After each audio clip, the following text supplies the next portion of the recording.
All right. We are live. We are live. We are live. Hey, how is everybody out there?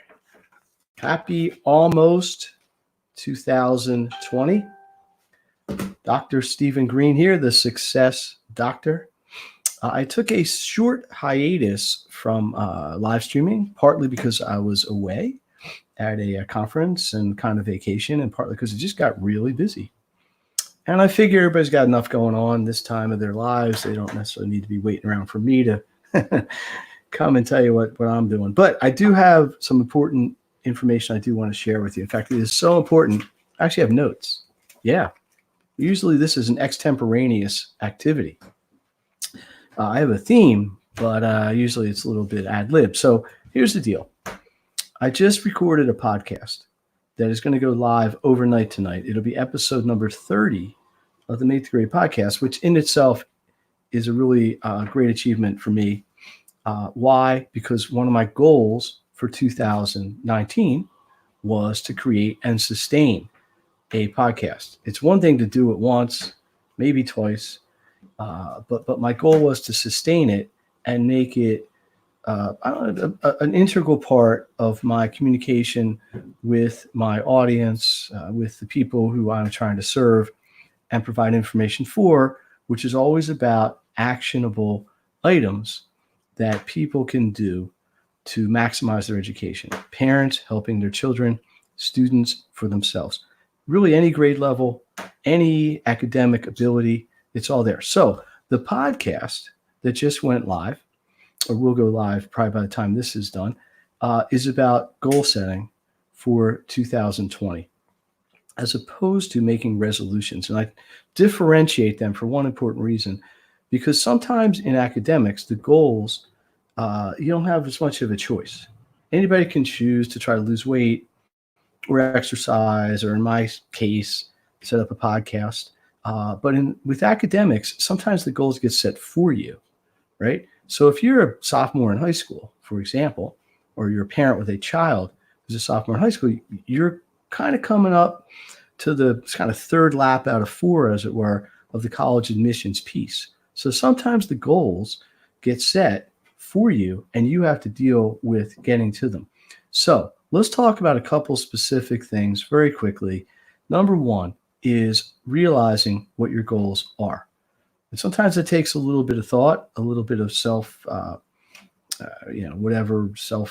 thought, soul searching, perhaps a little too strong a word, who knows? But you got to figure out what you want. So, and then you break that down. So let's use the college admissions example as a little bit of a work in progress here. So if you want to go to a college, there are multiple things that are going to go into getting you into that college in no particular order. You got to get strong enough SAT or ACT scores. 2, you have to have strong enough grades. 3, there are extracurricular activities. There are public things, community service. There's volunteer things. There's leadership opportunities, all these things that you want to bring together to try to make work. And, we go from there. So what you got to figure out is what your giant goal. My light stopped working. I guess it's part of there it is, back. Battery's dying. It's all right. We're not going to need it very long today. So let me just use the admissions process as a very quick example here, and then we're going to move on, and that's going to be the end of it. So I know my giantest goal for you, my students, my families, is to get into the college you want to get into. So now we take a step back. What goals do you have to set to make that happen? Well, you have your curriculum goal, you have your grades, your GPA, things like that. Well, what's going to take to make that happen? You got to manage your time well. You got to manage your information well. You got to make sure you're preparing for larger activities and tests and things like that down the road. These are things I've talked about over and over and over and over with my podcasts and social media posts and such and such. You back up from there. We say, well, when's the next big event? I'm recording this near the end of December. So for a lot of students, the big thing coming up is midterms. Unless you have block scheduling, then it'll be finals. The light again. It's like Halloween. Woo! Anyway, so you see how the giantest goal will dictate and create some of the smaller goals. And you can go back to the minutia as far as you want. Let's take another example, which would be, and this is something sometimes gets overlooked in the admissions process, which is the non-scholastic things. Colleges like, at least today, people who are not in 100 clubs or 100 sports or 100 things. They tend to favor people who are in less number of things, but, and this is very important, are in leadership, are very active in those particular things.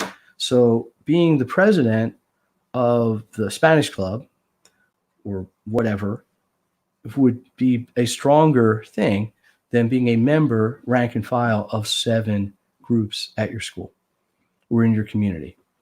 This can be taken at any level. Volunteer circumstances. Maybe you come into a situation where you're put in charge of a project or something. Again, clubs, sports, being the captain of a team, things like this. Another thing you definitely want to plan ahead for, internships. Okay, live, actual hands-on experience. So what I'm encouraging people to do, and as you see on the screen, is the link to the podcast page in general, and just look for this particular goal-setting podcast, is think about what you want to accomplish. Break it down into the smallest manageable goal. There will be other information to follow this, as you can see soon. And then just take action. That is always what this is about, is using actions, hopefully literally right now, to accomplish your goals. So we have one question. Thank you. Okay. Basically what the question's asking is, I'm summarizing, do I write my goals down? How do I do this? Okay. Very, very important. Always better. Always. And this is not coming from me. This is like people are experts in goals. Always better to write it down. In my case, I get all kinds of ways I do it. I have these books. This is my to-do list and things like that. But the optimal way is have written down. And we could talk way more about this, the idea of SMART goals versus random goals or whatever. Write them down, put them in writing, commit to it, be decisive. Then daily, weekly, whatever interval makes some sense, go back, review them, see where you are along the continuum of just starting through completing your goal. And of course, once you complete a goal, you move on to the next one or the one that hands off to. So question was, how do I do this mechanically? My advice, write them down, get a book, get a notebook, get something that you know where it is you can refer back to and do it that way. So all this said, I am going to go and make some of my professional goals and personal goals for 2020 and deal with that. I'd love all your feedback. As always, any comments. I am working. You should see what's going on here. I don't know how. There's like 6 cameras set up. I got fancy lights. This was my holiday present to myself. I got my sound engineer, Tony, here. Oh, yeah. He's kicking some butt. So we're working on upgrading the live experience for those of you who are kind enough to come on and share this time with us. So thank you again, Dr. Stephen Green, the Success Doctor, wishing you happy holidays. Ho, ho, ho. Great New Year's. Really, really strong start to 2020. I'll be back next week, maybe sooner, and we'll go from there. So please check out the podcast. Let me know what you think. As you see at the bottom of the screen, that'll get you to all the podcasts. And there's some, in my opinion, really objectively, really good stuff in there. Thanks again, and see you next time.